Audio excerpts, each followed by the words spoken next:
கிறிஸ்துக்குள் எனக்கு பிரியமானவர்கள் என்று பொது காலத்திலே நாங்கள் 16ஆம் வாரத்தில் சனிக்கிழமைக்கு கால் பதிக்கின்றோம். அதே போன்று இன்றைய நாளிலே யோக்கிம், ஜோக்கீம் மற்றும் அண்ணா இவர்களுடைய நினைவு நாளையும் கொண்டாடுகின்றோம்.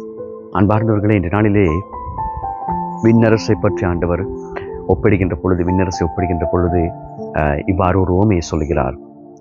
ஒரு விதைக்க சென்று தன்னுடைய விதைகளை விதைத்த பொழுது, அவர் தூங்குகின்ற பொழுது அவருக்கு வேண்டாதவர்கள் வந்து இன்னும் ஒரு களைகள் நம்ம போன்ற அந்த விதையும் விதைத்து செல்கின்றார் என்று.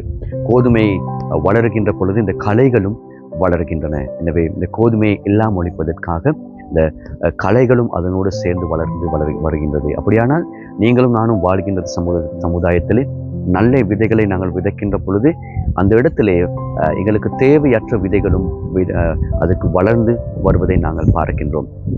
அப்படியானால் அந்த நல்ல விதைகள் இருக்கின்ற இடத்திலே தான் இந்த எங்களுக்கு தேவையற்ற விதைகளும் வளர்ந்து வருகின்ற சமுதாயத்தில் நாங்கள் இருக்கின்றோம். எனவே நாங்கள் அதனை பிடுங்கி எறிகின்ற பொழுது சில சந்தர்ப்பத்திலே இந்த நல்ல விதைகளும் விதைக்கப்பட்ட நல்ல விதைகள் வளர்ந்து வருகின்ற நல்ல செடிகளையும் நாங்கள் பிடுங்கி எறியக்கூடியவர்களாக சில நேரம் மாறுவோம். எனவே நாங்கள் வாழ்கின்ற பொழுது நாங்கள் அவதானமாக இருக்க வேண்டும்.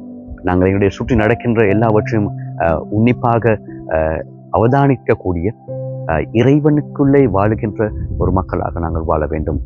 அப்படி நாங்கள் பார்க்கின்ற பொழுது ஜோக்கிம் மற்றும் அண்ணா இவர்களுடைய வாழ்க்கையிலே இறைவனுக்கு கீழ்ப்படிந்தவர்களாகவும் இறைவனுடைய திட்டத்தை செயல்படுத்தக்கூடியவர்களாகவும் அவர்கள் வாழ்ந்த காரணத்தினாலே வரலாற்றிலே, அதாவது படைப்பின் வரலாற்றிலே மிகவும் உன்னதமான ஒரு நபராக தேவ அன்னை திகழ்வதை நாங்கள் பார்க்கின்றோம். எனவே அந்த கோதுமை போன்று நன்கு வளர்ந்து வரக்கூடிய பயிரை வளர்ந்தது போல தன்னுடைய திட்டத்தை, இறைவனுடைய திட்டத்தை தேர்ந்தெடுத்த அல்லது இறைவனுடைய திட்டத்தை புரிந்து கொண்ட இவர்கள் இருவரும் இறைவனுக்கு உன்னத பரிசை கொடுத்தது போல நாங்கள் எங்களுடைய அன்றாட வாழ்க்கையிலே நாங்கள் சுற்றுப்புறத்திலே அல்லது எங்களுடைய பகுதிகளில் நடக்கின்றவற்றை நாங்கள் அவதானிப்போடு இருக்கின்ற பொழுது இறைவனுடைய திட்டத்தை புரிந்து கொள்ளக்கூடியவர்களாக நாங்கள் மாறுவோம்.